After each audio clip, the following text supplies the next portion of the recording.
فاتفقت هي واللي حبته واخذوا بعضهم وعملوا زواج متعة. لا. فبقى بعد اسبوع تركوا بعضهم.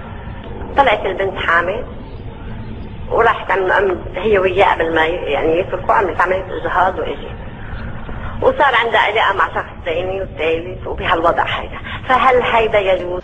هاي المتعة حللها الله عز وجل. أنا ربيت بنتي عمرها 18 سنة، هل هيدا يجوز إنه تترك واحد بالجواز متعة جمعة ما عجبها تاخذ واحد ثاني وما عجبها تاخذ واحد ثالث؟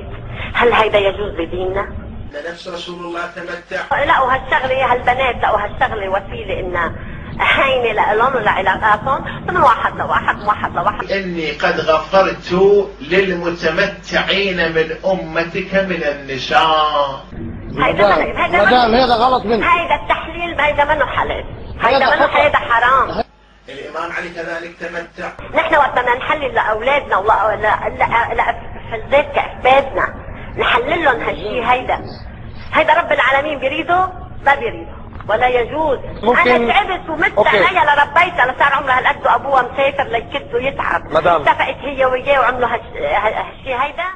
الآن بكربلاء المقدسة ينظر الإمام الحسين عليه السلام مكاتب لزواج المتعة. هاي المتعة حللها الله عز وجل. لنفس رسول الله تمتع. الإمام علي كذلك تمتع. نفس الإمام الصادق يشجع على المتعة. الله أكبر الله أكبر. وينك يا أبو الحسين يا علي؟ لا تأخذ ربنا وحكي وحدك وصلنا. وسلام عليكم ورحمة الله. احنا ما عندنا تحديد نسل في البحرين، والشيعة يتزوجون متعة في البحرين. ما من رجل تمتع ثم اغتسل إلا خلق الله من كل قطرة تقطر منه 70 ملكا يستغفرون له إلى يوم القيامة. رحم الله والديك الله يقول أنت أحييت السنة إلى يوم القيامة.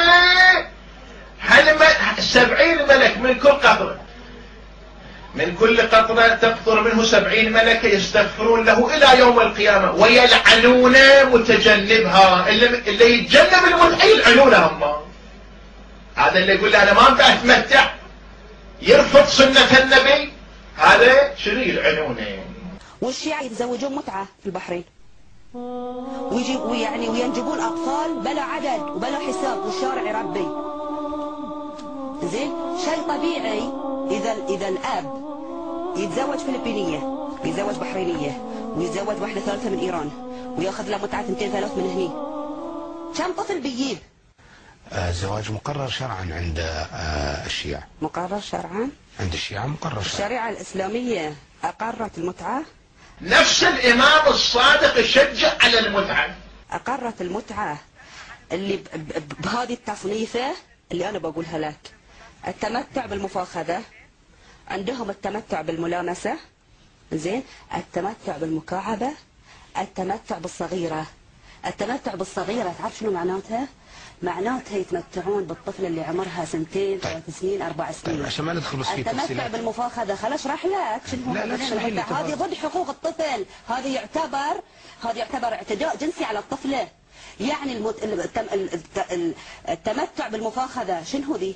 التمتع بالرضيعة معناته ذي. زين، الرضيعة يعني كم عمرها؟ سنة ونص، أشهر. يعني هل يعقل رجل بالغ يمارس الجنس مع طفلة رضيعة؟ بس وتقولون لي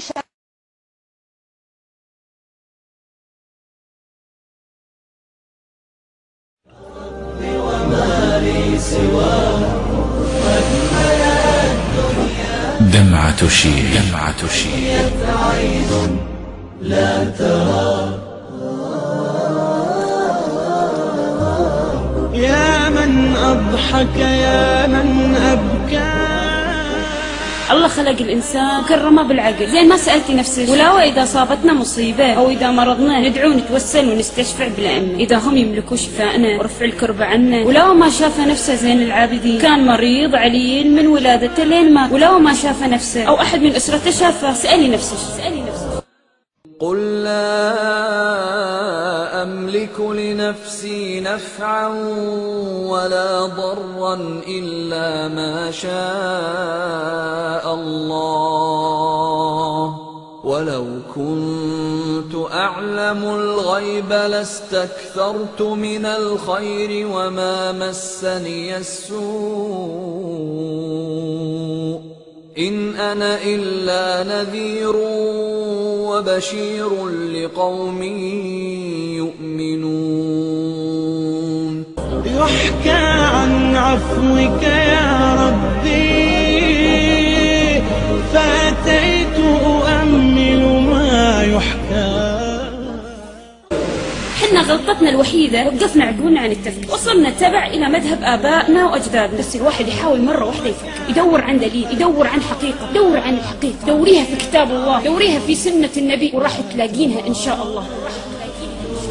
إن الذين تدعون من دون الله عباد أمثالكم فادعوهم فليستجيبوا لكم إن كنتم صادقين.